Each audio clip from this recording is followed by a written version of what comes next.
हम्म नमस्कार, मैं हूं एडवोकेट डॉक्टर अजय कुमार पांडे और आप इस वक्त देख रहे हैं 4C सुप्रीम लॉ पार्टनर्स का यह कानूनी चैनल। एक इमोशनल वीडियो, दादा दादी पोता पोती।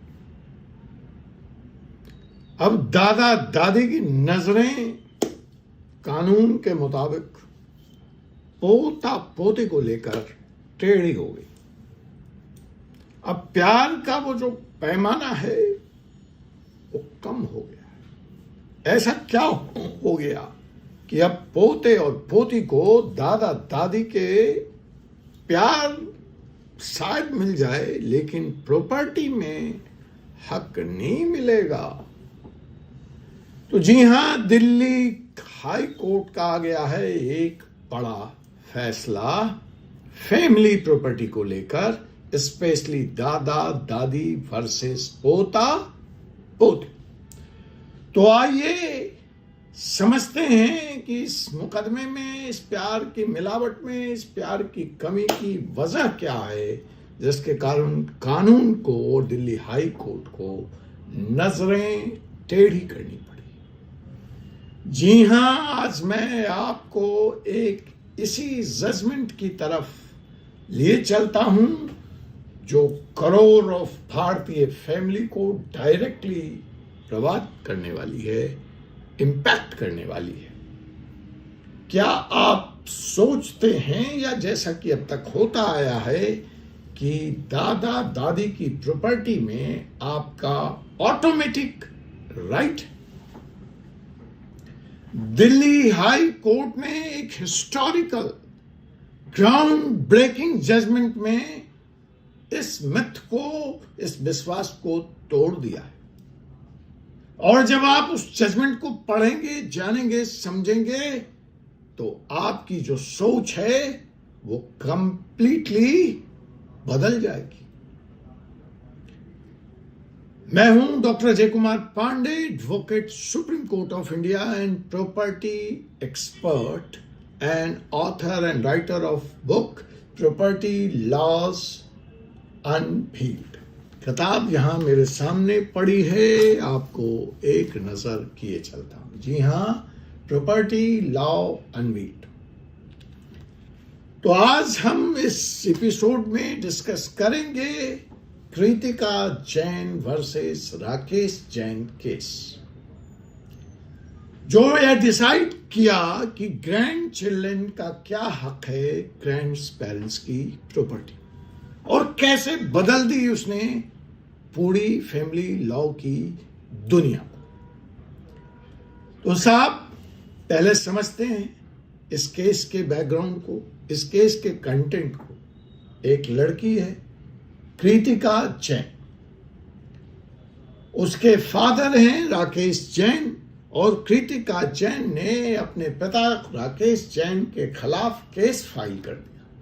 बोली कि मुझे मेरे दादा की प्रॉपर्टी में हिस्सा चाहिए, और दादा की यह प्रॉपर्टी जनकपुरी में लोकेटेड है, अवस्थित है। तो पिताजी से बेटी ने कहा, कृतिका जैन ने, कि मुझे मेरे दादा की प्रॉपर्टी में हिस्सा चाहिए। बैकग्राउंड यह था कि जो इस कृतिका जैन के दादा हैं, ग्रैंडफादर हैं पवन कुमार जैन, उन्होंने 1970 में एक प्रॉपर्टी परचेज की थी। 1994 में दादा स्वर्गवासी हो गए, चलते बने। प्रॉपर्टी चूंकि उन्हीं के नाम थी, अभी प्रॉपर्टी ट्रांसफर नहीं हुई थी, तो कृतिका जैन ने ग्रैंड डॉटर होने के नाते उस पर अपना दावा ठोक दिया और कहा, चूंकि मैं दादा की पोती हूं, तो इसलिए भारतीय फैमिली लॉ के अनुसार, भारतीय प्रॉपर्टी लॉ के अनुसार मेरा 1/4 का शेयर है और मुझे वह दे दिया जाए। और यह केस, यह झगड़ा उसने अपने पिता के खिलाफ ही किया, क्योंकि पिताजी उसे उसका शेयर नहीं दे रहे थे। अब यहां पे अभी पिता जिंदा है, दादा गए हैं जिसकी प्रॉपर्टी है, लेकिन उनका अपना सगा बेटा राकेश जैन जिंदा है, और कृतिका जैन जो 3rd जनरेशन की हैं, जो पोती हैं, उसमें से हिस्सा मांग रही। और यहीं पे हो गया खेला। और उसी खेल के मेले को आप समझिए, लेकिन ध्यान से। तो साहब, यहां जो कंफ्यूजन स्टार्ट हुई इस मुकदमे में या होती है, तो जो पुराना जमाना है इस जजमेंट से पहले, जहां Mitakshara school of Hindu law operate करता है। Mitakshara school of Hindu law, देखिए कई लॉ है, अब फिर मैं उसमें जाऊंगा तो बात लंबी हो जाएगी और कई आप लोगों को समझ में भी नहीं आएगा। अगर जिनका ज्यादा इंटरेस्ट है तो मैं हिंदू लॉ के अलग से क्लासेस लेता हूं, तो आप मेरे उस क्लास को ज्वाइन कर सकते हैं। लेकिन यहां पे जो मितक्षरा स्कूल ऑफ हिंदू लॉ है, उसके तहत अगर कोई प्रॉपर्टी फादर से, ग्रैंडफादर से या ग्रेट ग्रैंडफादर से, मतलब अर्थात पिता से, दादा से या बड़े दादा पर दादा से आती है, तो वह ऑटोमेटिकली एंसेस्ट्रल प्रॉपर्टी बन जाती है। मतलब, इसका मतलब मैं फिर से बता देता हूं। मितक्षरा स्कूल ऑफ हिंदू लॉ के हिसाब से कोई प्रॉपर्टी पिता से, दादा से, परदादा से आती है ट्री में, लाइनेज में, तो वो सीधे के सीधे एंसेस्ट्रल प्रॉपर्टी बन जाती। ठीक, आगे बढ़ो। मतलब इस एंसेस्ट्रल प्रॉपर्टी में जैसे ही उस परिवार में कोई बेटा या बेटी पैदा हुई, तो उस एंसेस्ट्रल प्रॉपर्टी में उस बच्चे का बर्थ राइट बन जाता है। This was Mitakshara school of Hindu law. लेकिन हुआ क्या, 1956 में हिंदू सक्सेशन एक्ट आ गया। मितक्षरा यहां तक ठीक है, लेकिन 1956 में हिंदू सक्सेशन एक्ट आ गया, और हिंदू सक्सेशन एक्ट के आते ही सब कुछ बदल गया। अब हिंदू सक्सेशन एक्ट सेक्शन 8 वो कहता है कि भाई, जब कोई हिंदू इंटर स्टेट अर्थात बिना विल लिखे चला जाता है, जैसा कि यहां पे कृतिका जैन के दादाजी चले, तो उसकी प्रॉपर्टी क्लास 1 हायर्स को मिलेगी। सक्सेशन एक्ट ने मितक्षरा से डिपार्चर ले लिया, अब बर्थ राइट नहीं रहा। अब सक्सेशन एक्ट का सेक्शन 8 कह रहा है कि क्लास 1 हायर को मिलेगी अगर वो इंटरस्टेट गया है, बिना विल लिखे गया है। अब ये कौन है class 1 heirs according to section 8 of Indian succession act? तो भैया, क्लास 1 हायर में वाइफ है, जो व्यक्ति गया जिसकी प्रॉपर्टी है उसकी बीवी है, उसके बच्चे हैं, सन्स, डॉटर, और उसकी मां है। ये पोता पोती क्लास 1 हायर्स नहीं है, अर्थात वीडो, सन, डॉटर, मदर, यही लोग हैं क्लास 1 हायर। अब इस लिस्ट में ग्रैंड चिल्ड्रन का नाम नहीं है, पोता पोती गायब हैं। तो साहब, इस सेक्शन 8 को जब मितक्षरा के साथ देखा गया, तो दिल्ली हाई कोर्ट ने कहा कि जस्टिस पुष्पिंदर कुमार कौरव ने इसमें एक जजमेंट दिया, और सुनिए, मैं बताना नहीं चाहता हूं, मैं इंटरप्रेट नहीं करता, मैं कोट करता हूं जजमेंट से, वहां से पढ़ता हूं आपके लिए। क्या कहा सुनिए, लेकिन ध्यान से सुनिए, listen carefully. Grand children who are not children of predeceased child, मैं एक्सप्लेन कर दूंगा। Grandchildren who are not children of pre-diseased child are not included in the class 1 hires. Therefore, suit property cannot be deemed to have devolved on the plaintiff unto the death of parental grandfather, her father being alive. अर्थात simple शब्दों में कहें तो अगर दादा के जाने के बाद उनका बेटा बेटी जिंदा है, उनके बच्चे जिंदा हैं, अर्थात आपके पिता जिंदा हैं, आपके पेरेंट्स जिंदा हैं, आपकी माता जिंदा हैं, तो आपका ग्रैंड पेरेंट्स की प्रॉपर्टी पर डायरेक्ट राइट, डायरेक्ट हक नहीं बनता है। And there Kritika Jain game was over and so now this new judgement is going to affect crores of Hindu family when it comes to property law। और इसी तर्क पर, इसी ग्राउंड पर, इसी लॉ पर कोर्ट ने कृतिका के केस को कंप्लीटली रिजेक्ट कर दिया। बोला प्लेंट में कोई कॉज ऑफ एक्शन नहीं है क्योंकि लीगल राइट ही एग्जिस्ट नहीं करता है कृतिका जैन। चलते चलते अब इस नए कानून का डे टू डे लाइफ में क्या इंपैक्ट होने जा रहा है, आपकी जिंदगी को यह कानून कैसे प्रभावित करने जा रहा है, इसको समझते हैं। तो अगर आप एक रियल एस्टेट डेवलपर हैं तो अब आपकी जिंदगी आसान हो, क्योंकि अब आप टाइटल को बहुत आसानी से वेरीफाई कर सकते हैं। अब आपको यह टेंशन नहीं है कि एंसेस्ट्रल प्रॉपर्टी है तो कल को आज मैं इसके बाप से खरीद लूं और कल को इसके बेटे बेटियां ग्रैंड चिल्ड्रन खड़े हो जाएं। ये डेवलपर के लिए बड़ी मुश्किल बात होती थी। बैंक के लिए भी चीजें आसान हो गई, लोन प्रोसेसिंग अब उस थर्ड ट्री तक जाने की जरूरत नहीं है। क्लियर सक्सेशन हायरार्की स्टेबलाइज हो गई, डिफाइन हो गई, तो प्रोसेसिंग फास्ट होगी लोन की।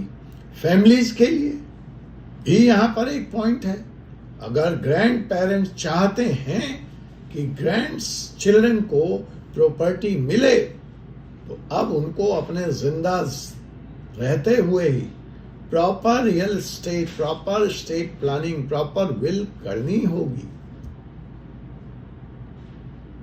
ऑप्शन है, अगर आप ऐसा चाहते हैं। वो ऑप्शंस क्या है? विल कीजिए, गिफ्ट डीड कीजिए, ट्रस्ट बनाइए, ट्रस्ट का स्ट्रक्चर बनाइए, लेकिन अब ऑटोमेटिक इनहेरिटेंस का जमाना चला गया। Game is over. अब अगर बतौर सुप्रीम कोर्ट एक प्रॉपर्टी लॉ एक्सपर्ट, एक author of property laws unveiled, मुझसे आप मेरी टिप्पणी चाहेंगे, मेरा व्यू चाहेंगे, तो मैं तो यही कहूंगा कि यह जजमेंट बहुत इंपॉर्टेंट है, बहुत हिस्टोरिकल है, फायदे वाला है, बेनिफिशियल है, क्योंकि जो दुविधा थी, जो डाउट्स था, जो संशय था, उसमें क्लियरिटी मिल गई। पहले कंफ्यूजन था कि कौन क्लेम कर सकता है, कौन क्लेम नहीं कर सकता है, कब कर सकता है। फैमिलीज में इसके कारण विवाद होते थे, डिस्प्यूट होते थे, लेकिन अब क्लियरिटी आ गई। पेरेंट्स अलाइव हैं तो ग्रैंड चिल्ड्रन का डायरेक्ट क्लेम नहीं बनता है। बट ध्यान रखिए, एक इंपॉर्टेंट एक्सेप्शन है, अपवाद है। अगर पेरेंट प्री डिजीज्ड हो गए, मतलब दादा जिंदा हैं, बेटा चला गया, आपके पिताजी चले गए, आपके पेरेंट्स चले गए, तो ग्रैंडफादर के जाने से पहले, अर्थात पहले मर गए हैं, तो ग्रैंड चिल्ड्रन इनहेरिट कर सकते हैं बाय रिप्रेजेंटेशन। अब बाय रिप्रेजेंटेशन किसी और वीडियो में हम बात करेंगे।